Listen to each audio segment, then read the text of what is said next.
Hello,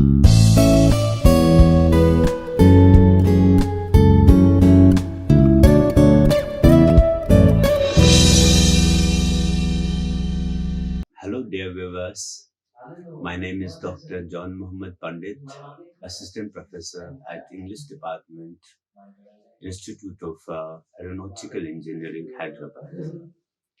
Today I am going to deliberate on the most important topic, in fact, the most tricky topic, that is prepositions.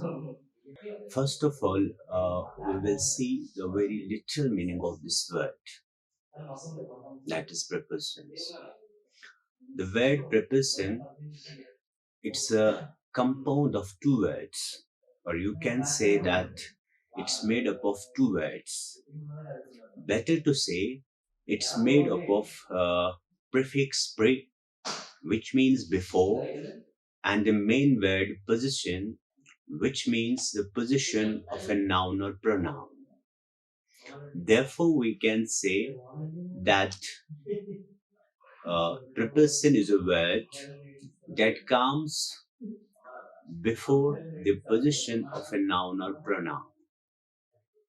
Or you can say that preposition is a grammatical unit that comes before the position of a noun or a pronoun.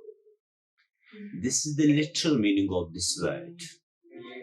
As I told you here, you can see it's made up of a prefix pre, which means before, and the main word position, which means the position of a noun or a pronoun. Now, as I told you, this is the most tricky topic. Why we call it most tricky topic? Because a single preposition has multiple usages.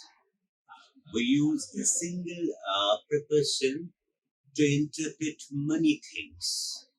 Or we can say that we use this single preposition in different contexts with different meanings. Now, if you look at the definition of preposition, we say that the preposition is a grammatical unit placed before a noun, pronoun, or a noun phrase to show a relation with some other word in a sentence in order to show many things like direction, time, place, location, etc. Now look at these two examples. We have the first example. In first example, we have subject he as a third person singular. Then we have went as a verb in second form. And at the end of this sentence, we have a pronoun me. Now, as I told you that preposition is a word that comes before the position of a noun or pronoun. Here we have the pronoun me, and what is the word? Which word comes before this pronoun? It is word before. Therefore, we can say that before is a preposition because it comes before the position of a pronoun me. Now look at the second sentence. Here we have he as a subject, is as a verb, then we have the another word that is formed as an adjective, and the T as a noun. Here we can say the word of is a preposition. Why? Because it comes before the position of a noun, that is T. Now this is the literal meaning of this word preposition. As I told you, it's a compound, or you can say it's made up of two words. One is prefix, which means before, and the second one is position, which means position of a noun or pronoun. To make it more simple, you can say that preposition is a word or a grammatical unit that comes before the position of a noun or pronoun. Now the question arises, look at the second slide. If you look at the second slide, it starts with a question that is, Can we end a sentence with a preposition?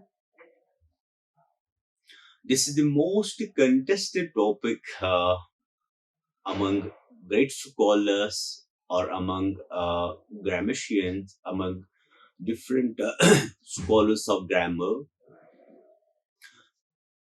Can we end a sentence with a preposition?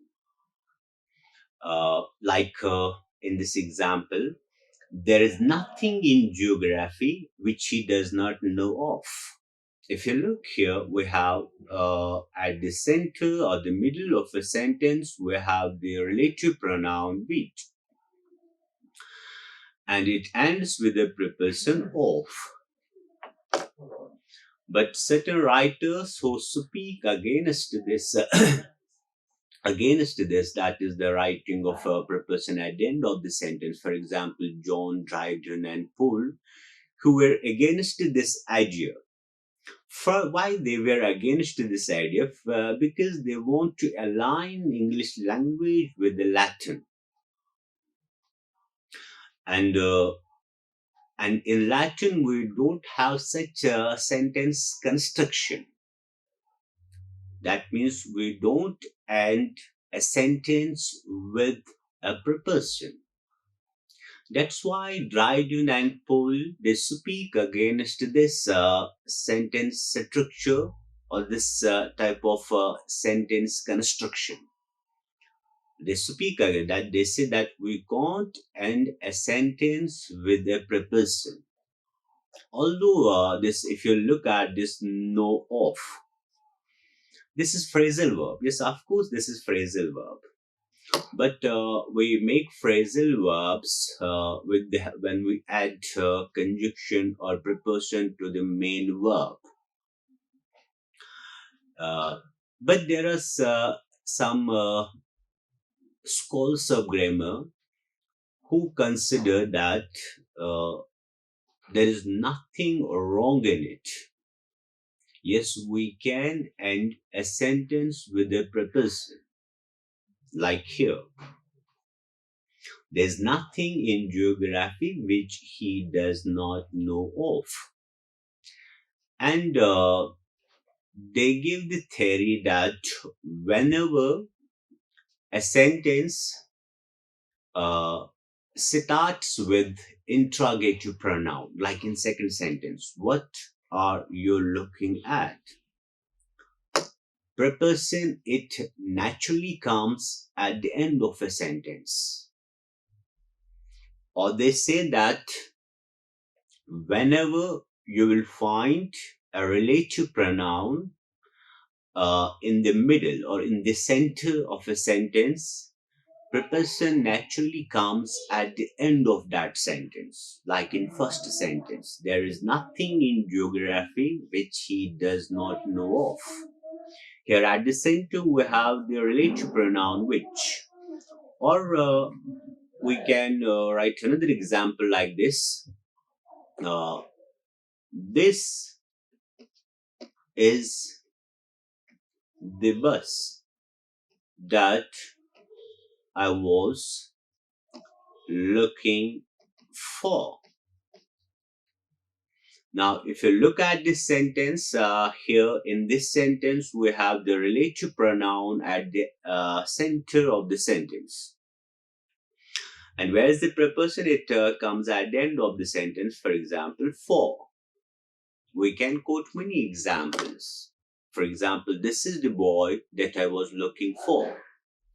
Actually, these scholars of grammar, they say that whenever you will find a relative pronoun at the center of a sentence, preposition naturally comes at the end of that sentence. And the second thing is that they plead or they propound that whenever a sentence starts with interrogative pronoun like why, what, were, preposition naturally comes at the end of the sentence, like in the second sentence. We can quote many sentences, like, for example, if I write like this, uh, what are you looking for? for, again a preposition, or which of the chairs you sit on. Again, this sentence, it starts with the interrogative pronoun which, and the preposition, it comes at the end of the sentence. Therefore, this is the most contesting thing in English grammar. Some scholars consider that it's wrong to end a sentence with a preposition, but there are certain writers or certain scholars of grammar who say that there's nothing wrong in it. Now, what is the function of preposition? Function of preposition is uh, preposition, it joins, or you can say that it shows a relation between noun and noun, or adjective and noun, or verb and noun. Now, how this preposition is different from conjunction? Conjunctions have only one function, that is, they connect words, they connect clauses, they connect sentences. But here, the prepositions, they not only connect uh, sentences or clause or words, they show the relationship between words. They show the relationship between words. They show the relationship, or they not only connect, they show the relationship between words. For example, if you look at the first sentence, here in the first sentence, we have the cow as a subject. Then we have eats verb in first form. Then we have the grass as a noun. Then we have the field, another noun. And then we have the as article. And here we have in. And this in, it shows the relationship between grass and field. It shows the relationship between cow, grass, and field. Therefore, remember, preposition not only connects, it shows the relationship between words. As I told you, it shows the relationship between noun and noun, adjective and noun, or you can say verb and noun. Now look at the second sentence. He is fond of tea. He, this is subject in third person. Then we have the is, this is verb, followed by an adjective. And then we have the word tea as a noun. And this word tea noun, it is preceded by a preposition of. Now look here. This of, it shows the relationship between fond and tea. He is fond of tea. If we remove this of, it will not give any sense. Here in this sentence, of, it shows the relationship between adjective fond and the noun tea. Now look at the third sentence. We have the cat as a subject.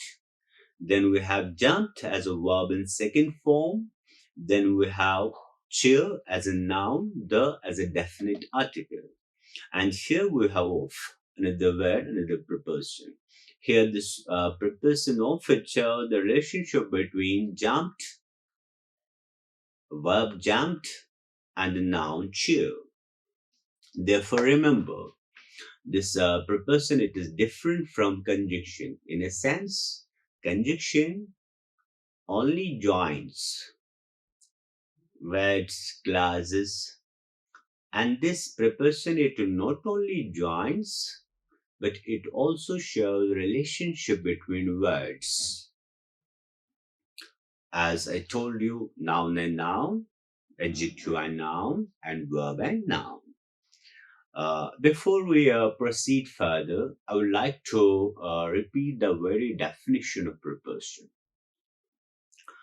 Now, what is this preposition? Preposition is a word placed before a noun or a pronoun. Preposition is a word placed before a noun or a pronoun in order to show relation with some other word in a sentence. Uh, Now, if you look at these three sentences, here we have the field. It is preceded by a preposition in. That's why I told you preposition is where that comes before the position of a noun or a pronoun. Here we have the noun field. In the second sentence, we have the noun tea. In the third sentence, we have the noun chair. Therefore, you can say that it's a word that comes or that is preceded that precedes a noun or a pronoun. Uh, in order to show relation with some other words in a sentence, as this in, it shows the relationship between grass and field. In second sentence of, it shows the relationship between phone and tea. Here in third sentence of, it shows the relationship between jumped and chair. Now we have the different kinds of prepositions, uh, like simple prepositions like in, at, on, of, for, of, etc. Then we have the second type, that is compound prepositions like within, beside, behind, etc. Then the third one is the phrasal prepositions like by way of, in course of, in order to, etc.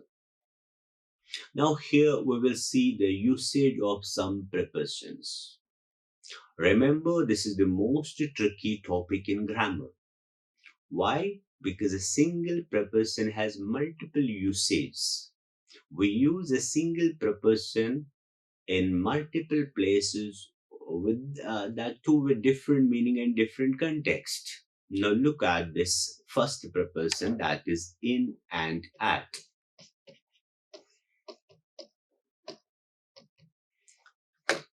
Both these prepositions in and at, they have different usage. But here we will take the one single usage. We will discuss these usages of in and or at one by one. When we use in and at with places or with place, remember here I am talking about place. When we use in and at with place, in shows area and at shows point. Here I am only talking about places. In, it shows an area, or you can say the big area, and the at shows the point, that means the small area or an exact location. Take these examples. Now look at the first example. He lives in Hyderabad. And here, Hyderabad, it becomes an area. Hyderabad. This is our Hyderabad, for example. Here, Hyderabad becomes an area, and with area we use in. Now look at the second sentence. He lives at Dundigal in Hyderabad.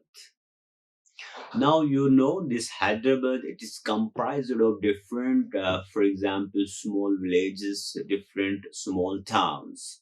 And Dundigal, it is one among them, Dundigal. Therefore, the Dundigal, it shows the exact person, exact point, and with point we use at. And you can understand this concept mm, also in a different way. For example, look at the Hyderabad and Dundigal. See which one is the smaller. And the Dundigal naturally is the smaller, and with smaller we use at, and with the bigger portion we use in. Now look at the third example. Our plane stopped at Mumbai on the way to Iran. If you look at this sentence, don't confuse this place Mumbai with the whole Mumbai. When we say the Mumbai here means the Mumbai airport.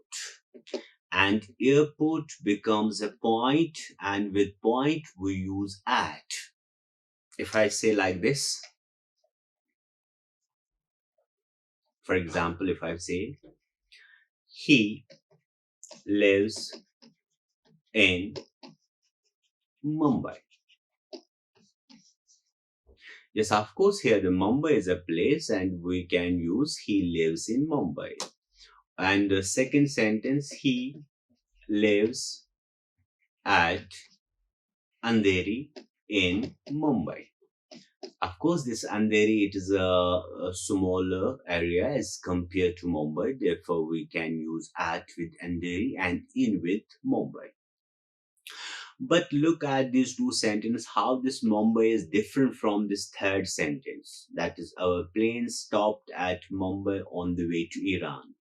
In the third sentence, Mumbai here means the Mumbai airport. And in this way, it becomes a point, and with point, we use what? We use at. Now, look at the second sentence. Our train stopped at Delhi. Again, uh, it's now I will give you some time to decide whether it's right or wrong. Very good. Now, our train stopped at Delhi. Yes, of course, this is correct sentence. Why? Because Delhi here means Delhi railway station, and for that matter, it can be any railway station. But trains always stop at a railway station. Therefore, the Delhi becomes a point. Our train stopped at Delhi. Here, the Delhi means the Delhi railway station. Now, it was the usage of in and at with places. Remember, before moving to the next, remember, we use in and at with places. In, it shows area, and at, it shows the point.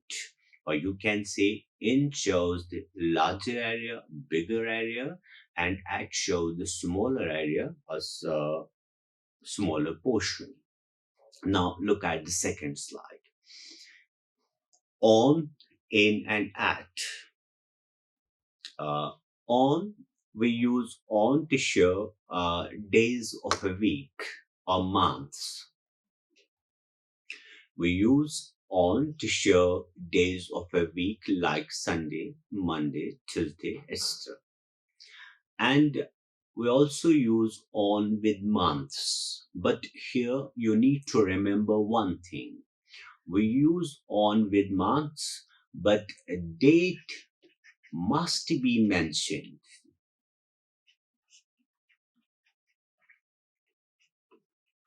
Date. Date is important. For example, if I say April, it should be like April 20 or 15th of April. Yes, we can use on with the days of a week, like on Sunday, on Monday, or we can use on with the months also. But only thing is that date must be mentioned. For example, you can see here, she was married on April 20. If uh, if we write like April, then we can't write on. She was married in April. That's why date is important. Then we can use on with months. Now look at the first sentence. She will come on Sunday. Again, it's a day.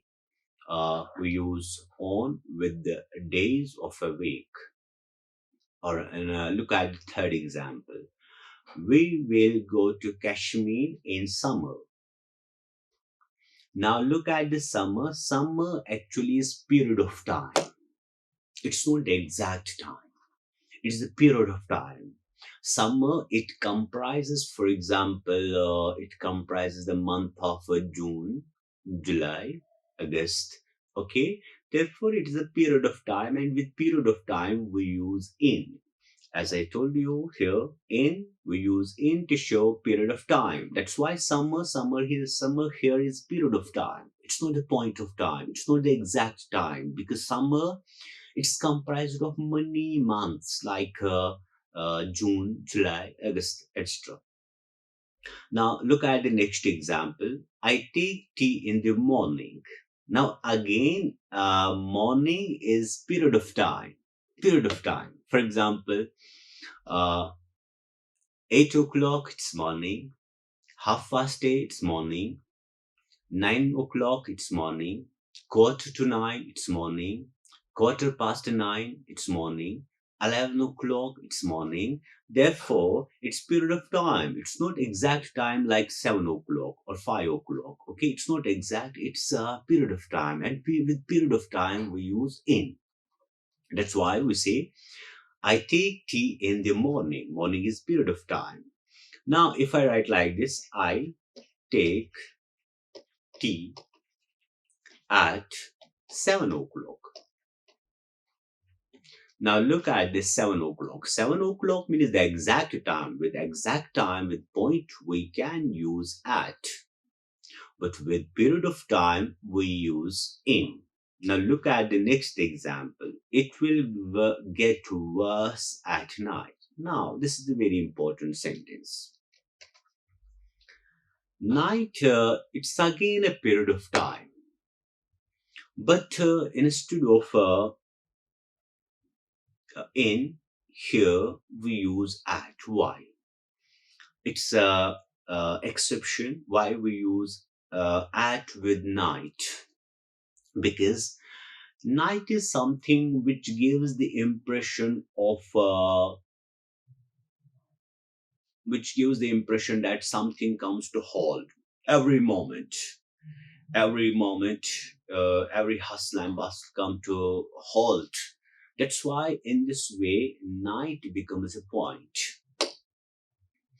And look at the second one. I usually wake at dawn. Dawn again, it becomes a point in the sense that our day, it starts with a point that is dawn.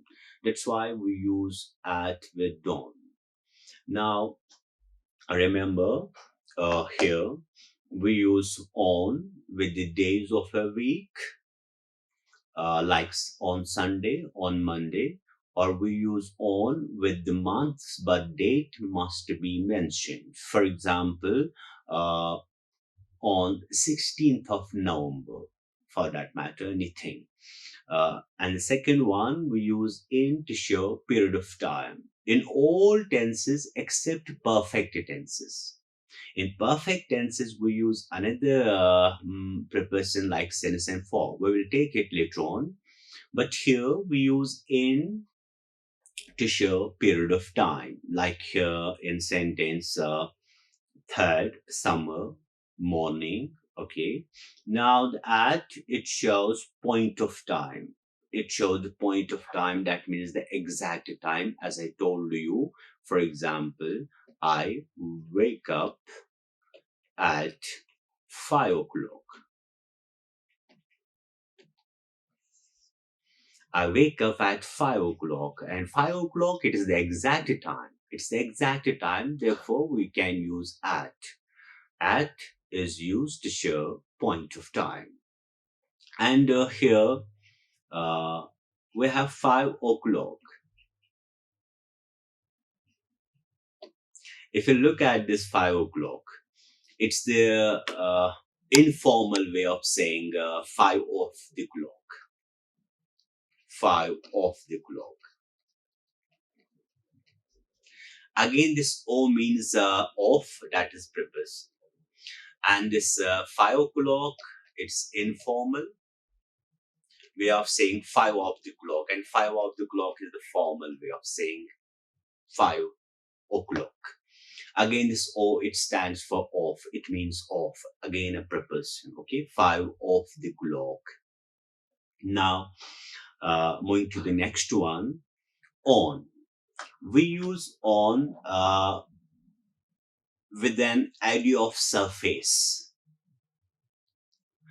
When we think of a place as a surface, we use on.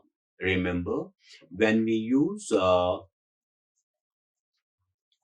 when we think of a place as a surface, we use on. Like in first sentence, put this picture on the wall. Here, on the wall. Wall, we take wall as a surface. And look at the second sentence, the cat is lying on the floor. Here again we use on, because both wall and floor, we take them as surface. Remember, we use on when we think of a place as a surface. Okay. Uh, Now moving to the next slide. At and to. We use at to show position, or you can see the point, or point on a numerical scale. We use to show direction, or you can say the moment. Now look at these sentences. Throw the ball to John. Throw the ball at David. Okay. Now in first sentence we have the preposition to, and in second sentence we have the preposition at. Now look at the difference. In the first sentence, to shows direction, and in the second sentence, at shows point. When I say throw the ball to John, it means throw the ball to John so that he can catch it. It means the direction. That means throw the ball in the direction of John. Okay. In the second sentence, throw the ball at David. When I say throw the ball at David, it means throw the ball at David so as to hurt him. Okay, that means point his head, nose, anything. Now remember, to, it's used to show direction, and at, it's used to show point. In the first sentence, to means throw the ball to John. That means in the direction of John so that he can catch it. In the second sentence, throw the ball at David. It means uh, throw the ball at David. That means so as to hurt him. Now look at the next one. He's waiting at the bus stop. Now again this bus stop, it becomes a point, and with point we use at. Look at the third sentence. She went to the market. Now to, it shows the direction. She went in the direction of market. Therefore, to in this sentence shows direction.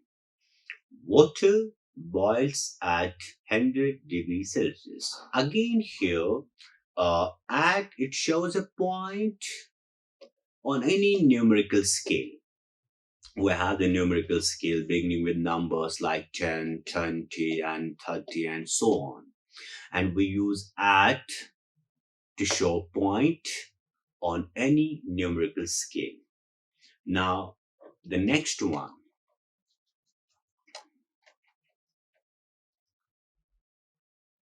Next one is by. This is the most tricky one. Now we use by with the means of transport. Okay, by we use with the means of transport. But one thing you should remember, that by it must immediately followed by a noun. For example, look at the sentence: we traveled by bus. Here the bus is a noun. It is preceded by, or you can say by preposition. It is immediately followed by the noun. Yes, we can say that. For example, we traveled by car, we traveled by bus, we traveled. We can use by with any means of transport. But the important point is that there should be no word between the preposition and the means of transport.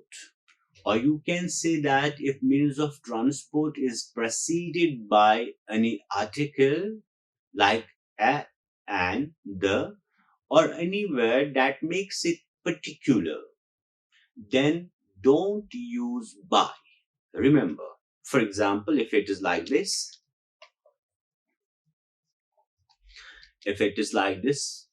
bus, this is means of transport.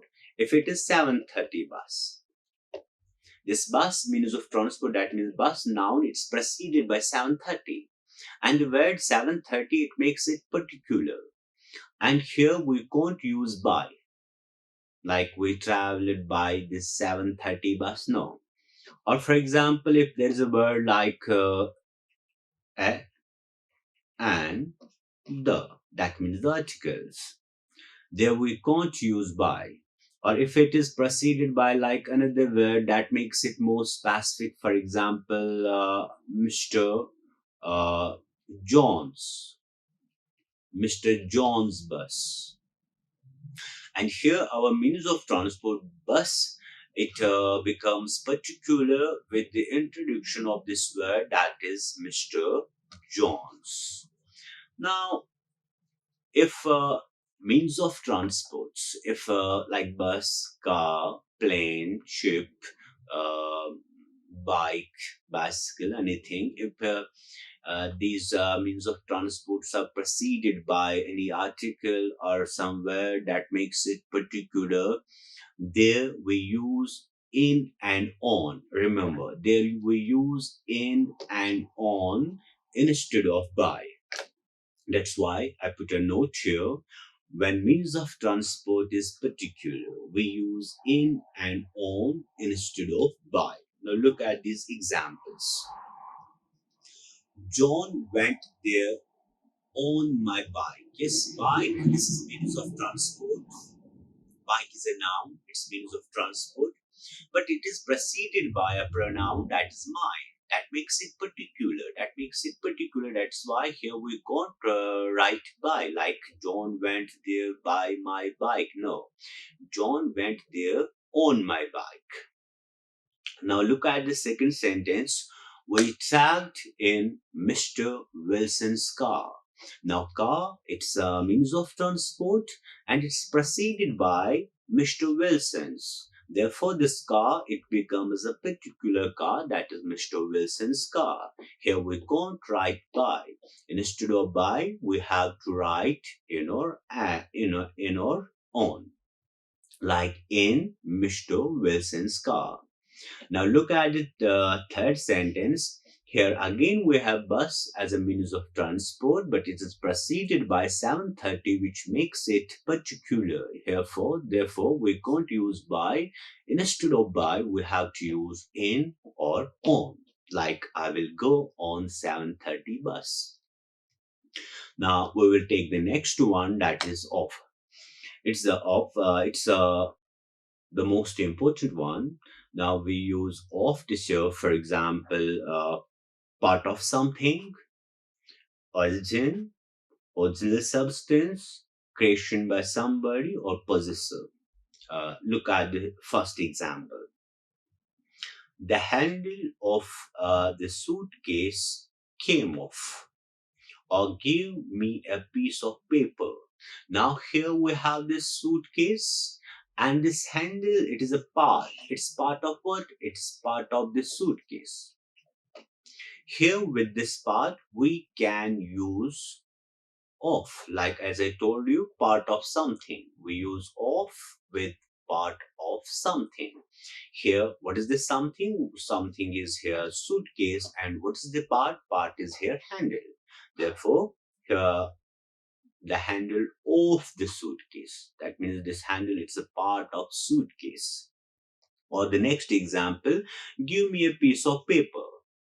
If you have paper, I want a piece of that paper. That means a small portion of that paper. Therefore, this small piece, it is a part of the big, larger paper. Now, second, we use, or you can say, for example, uh, now look at this second. She is of Kashmiri descent. Now here we use of with origin. If you have to if you have to describe someone's origin, you can use, for example, of. Like Pandit Jawaharlal Nehru, he was of Kashmiri origin. Okay. Now the third one, original substance. We use of to describe original substance like tires are made of rubber. Here again, the rubber, it's original substance, and our tires, they are made up of rubber, therefore of preposition. Now the next one, who is the owner of that big house? In this sentence, of, it shows the possession, or it shows that someone is possessing that big house. That's why I told you that of, it's used to show part of something, like handle, it's a part of suitcase. Origin, for example, she's of Italian origin or descent. Original substance, as I told you, tires are made of rubber, or you can say, for example, this chair is made of wood.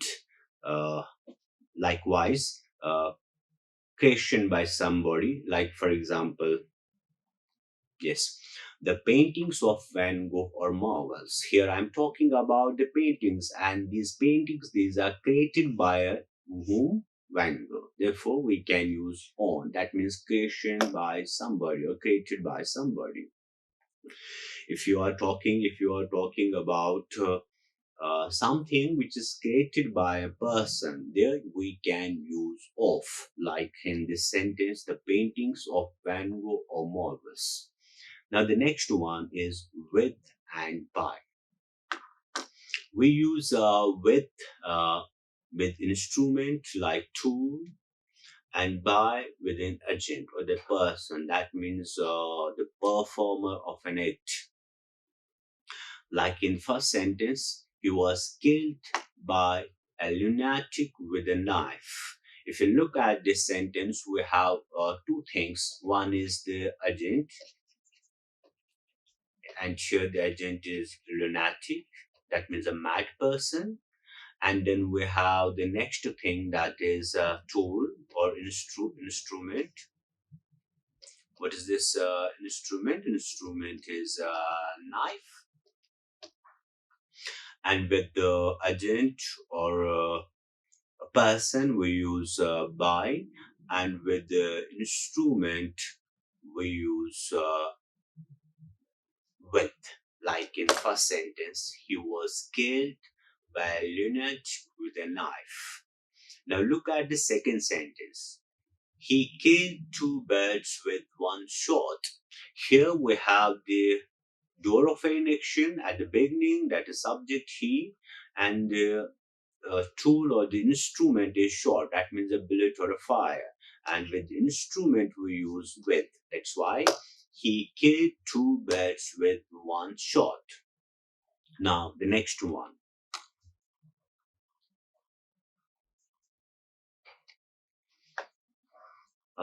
We use in and into.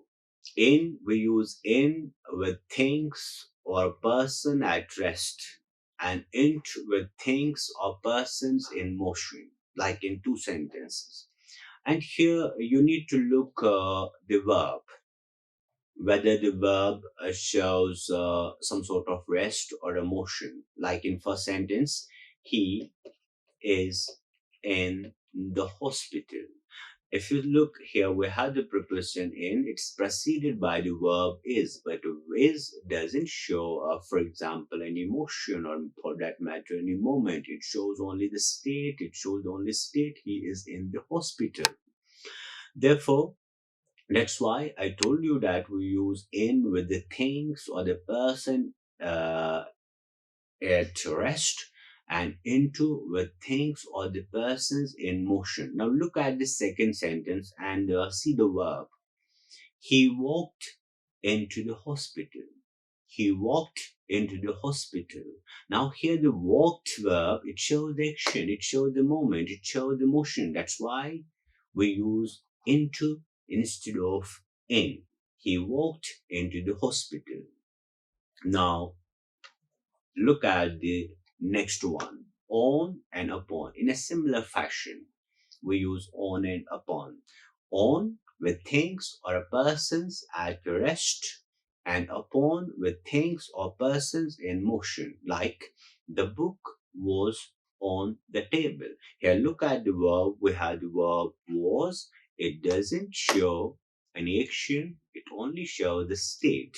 Therefore, here we can use on. Next sentence, he jumped upon the wall. Here, look at the verb. We have the jumped verb. It shows the motion. It shows the motion. It shows the action. Therefore, we can use upon here instead of on. Now, the next one, we use in and within. Okay. And in speaking English, you need to understand the difference between in and within. If you don't know the usage of in and within, it will create a lot of confusion. For example, in, it's used to show at the end of, and within, it's used to show before the end of. For example, if I take a week, every week is comprised of 7 days. 7 days. And in, it's used to show at the end of. What is the end? Seventh day is the end. Therefore, here we can use in. And within, it's used to show before the end of.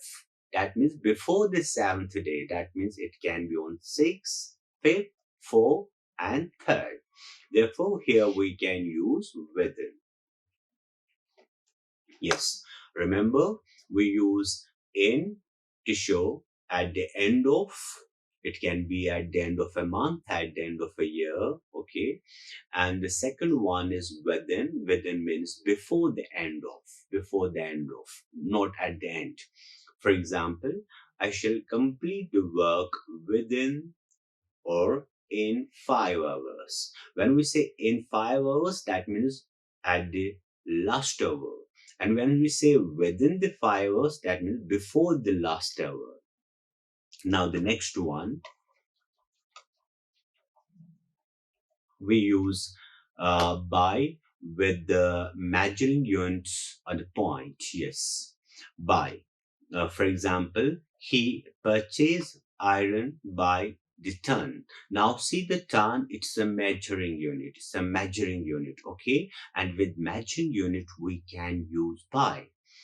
In the second sentence, fabric is sold by the meter. Meter again is a measuring unit.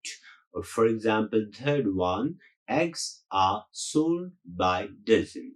Dozen again is a measuring unit, and with the measuring unit, we can use by. Like in all the three sentences, we have three measuring units like ton, meter, dozen.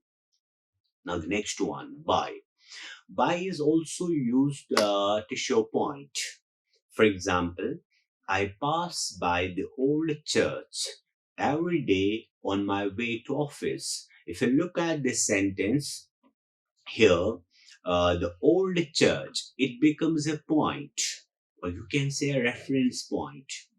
When we are talking about a reference point, there we can use by.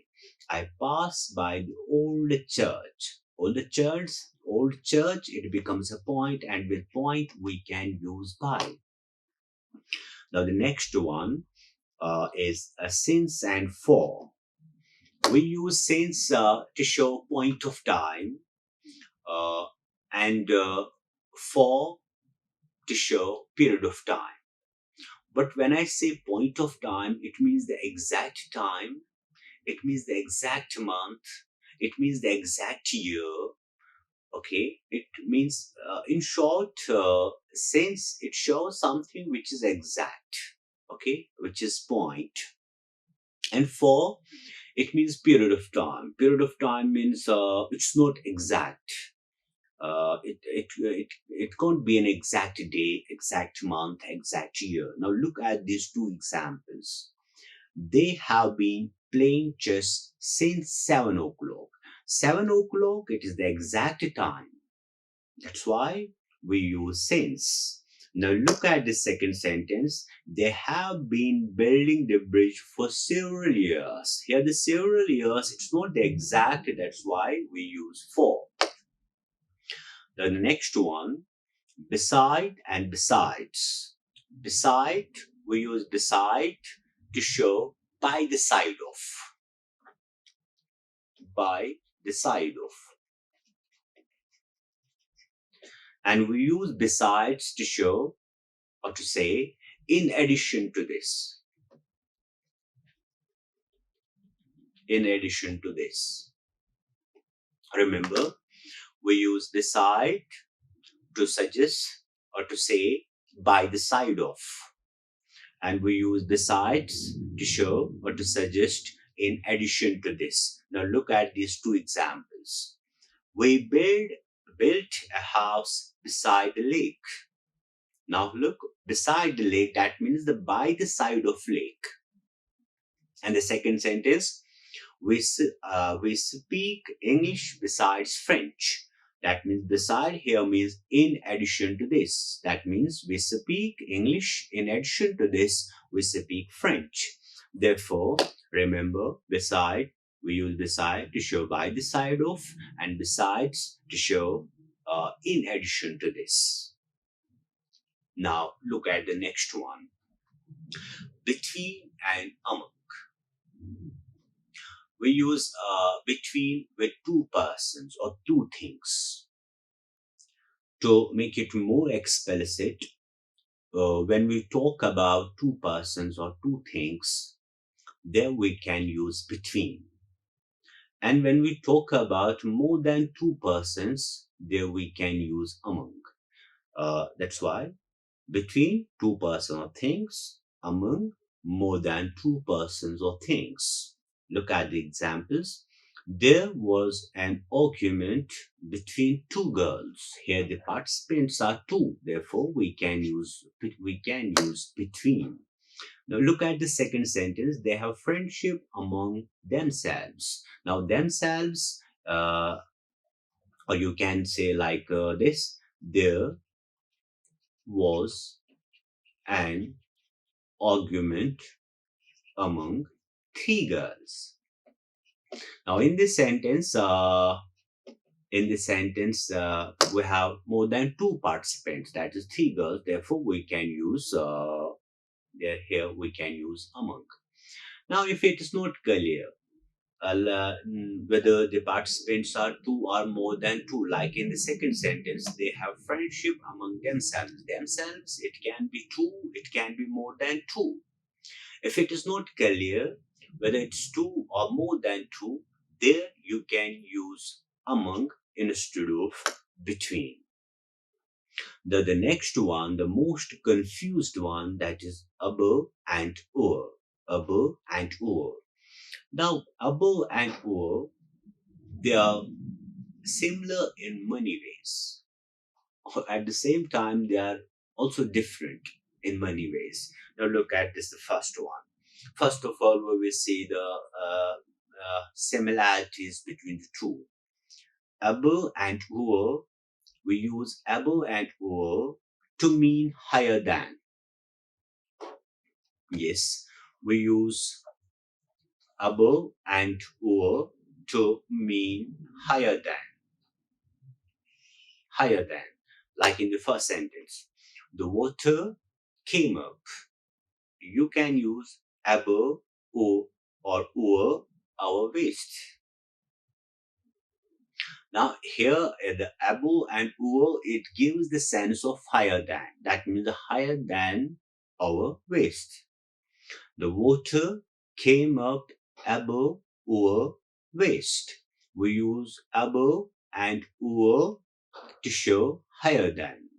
Now look at the second sentence.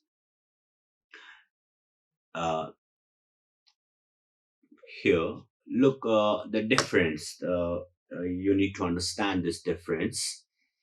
Above is preferred when one thing is not directly over another. Look at these examples. There is a temple above the lake. Now, for example, if it is lake, it's impossible to build a lake, build a temple, or for that matter, anything here. That's why I told you above is preferred. We give reference to above when one thing is not directly over another. Like here, we can't use above. The right picture is this one. When one thing is not directly over another, there we can use above, or there we give preference to above.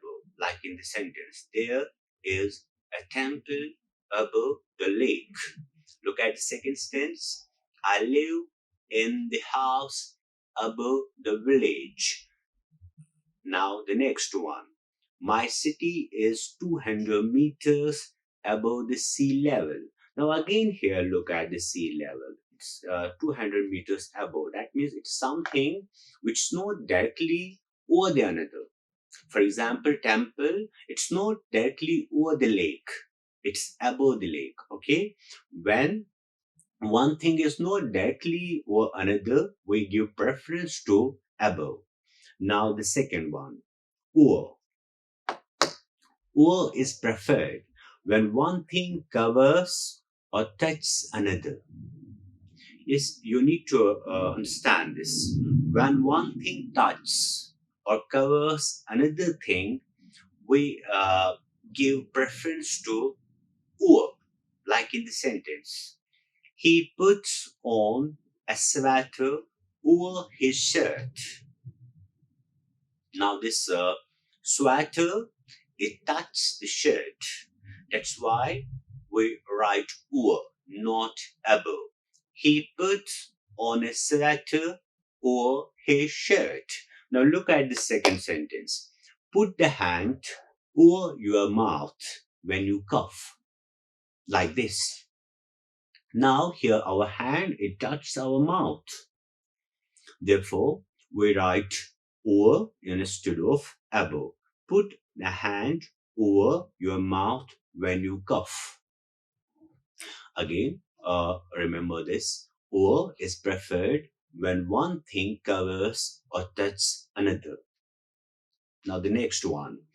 Over, how this over is different from above. Look at this slide. Over, it gives a sense of movement, or for that matter, displacement.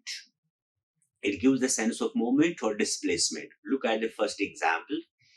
The clouds moved over the city. When we say the moved, it means displaced.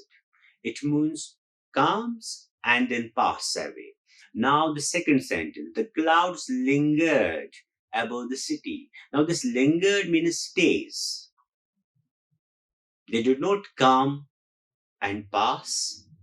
They come and lingered. Lingered means the city or this above the city. That's why we say the clouds lingered above the city. Here in the first sentence, or it gives the sense of movement or the displacement. That means something came and went and passed on.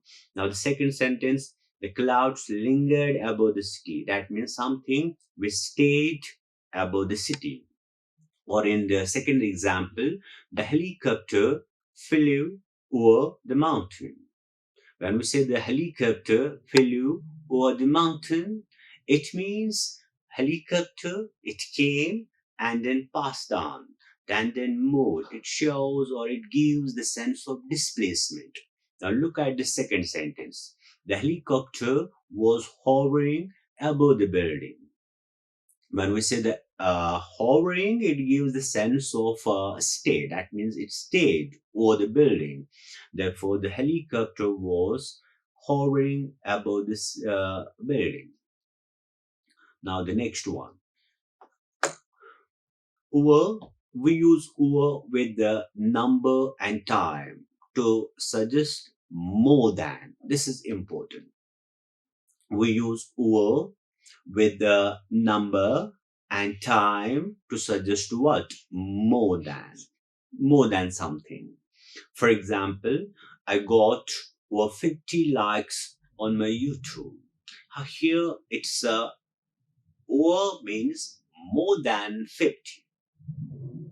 That's why we use or with number or time to suggest more than. That means here in the first tense more than 50. That means I got more than 50 likes on my YouTube video. Now the second, there are over 50 people working in that building. Now again, it's more than. Here I'm talking about the workers. There naturally it suggests there that there are more than 50 people working in that building.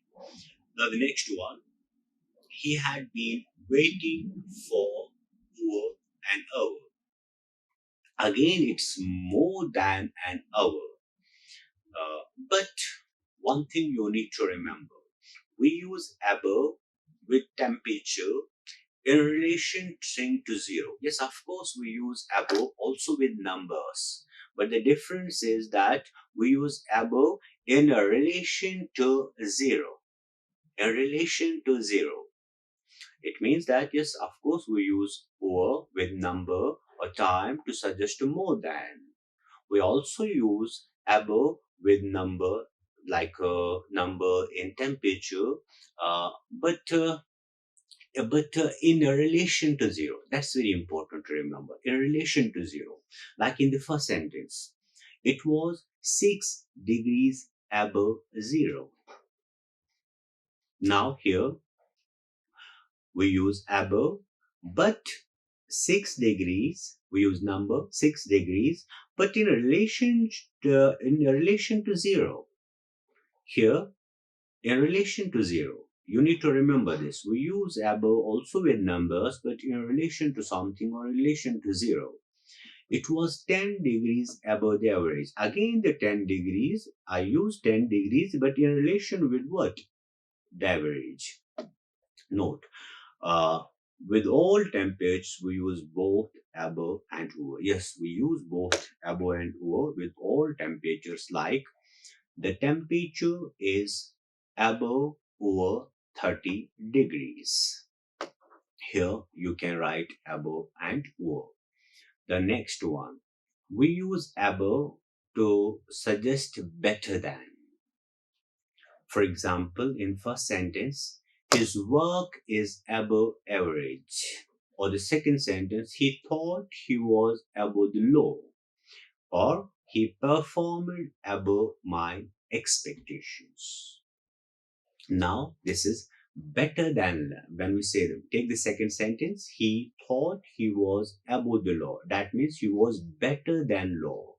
Or he performed above my expectations. That means better than my expectations. Okay, it was about uh, prepositions, simple prepositions, and here we take some compound prepositions also. In the next lecture, we will take more compound prepositions and phrasal prepositions. Okay, thank you for your time. Thank you for listening. Uh, we will meet again in the next video with compound and complex prepositions. Till then, bye. Like, share and subscribe. Hit the bell icon for more updates.